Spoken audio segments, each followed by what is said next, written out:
जी जी जी, जो ऐतिहासिक दिन है, ये आज हमारे देश में जो ऐतिहासिक दिन है, ये प्रधानमंत्री नरेंद्र मोदी जी की वजह से ही हमें ये सौभाग्यशाली दिन देखने को मिला है। अब आप सोचिए कि इस तरह की कितनी ऐसी व्यवस्थाएं हैं जो देश को जो है आप खुद एक बात, कितनी अविश्वसनीय ये बात है कि कोई चीज क्या इस देश में कानून से बढ़ के हो सकती है, जिसपे कानून ही नहीं है, वो उसको बिल्कुल इम्यूनिटी मिली हुई है। तो इस तरह से गैर कानूनी जो है वो काम में इंडल्ज होती है, दिमक बनी हुई है ऐसी मैं कह रही हूँ। लेकिन ये जब सब चीजों को कहीं ना कहीं पूरे देश की, चाहे वो स्वच्छता आंदोलन हो, चाहे वो करप्शन के अगेंस्ट हो, चाहे वो गंदगी के अगेंस्ट हो, ये हमारे प्रधानमंत्री यशस्वी प्रधानमंत्री नरेंद्र मोदी जी के ही हिस्से में सब काम लिखे गए हैं।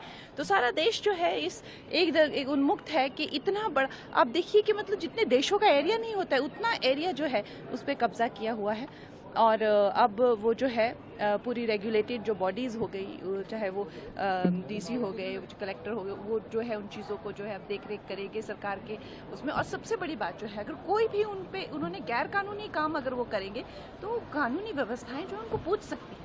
इससे पहले देखिए क्या हालत थी देश की। तो देश ये देख रहा है, समझ रहा है कि चाहे वो कश्मीर हो, चाहे वो अरुणाचल हो, हिमाचल प्रदेश हो, या कोई भी जो काम कितने सालों से रुके हुए थे, वो प्रधानमंत्री नरेंद्र मोदी जी जो है इस देश के लिए कर रहे हैं। गंगा जी, लेकिन जिस तरह से अपोजिशन ने कल कहा कि सरकार इस बिल के बहाने जो माइनॉरिटीज हैं उनके संपत्ति पर कब्जा करने की, इंक्रोच करने की कोशिश कर रही है, उनके रिलीजन में दखल अंदाजी की कोशिश कर रही है, उसके बारे में क्या कहना है? देखिए, ये जो हमारे जो विपक्ष के इसको जितना विस्तृत रूप से बताना था, हमारे होम मिनिस्टर जी ने, किरण रिजिजू जी ने बहुत इलेबोरेट इसको किया हुआ है।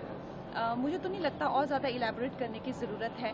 लेकिन मोटा मोटा बात यही है कि कोई भी व्यक्ति, कोई भी संस्था, कोई भी धार्मिक संगठन जो है वो कानून से, संविधान से ऊपर नहीं है।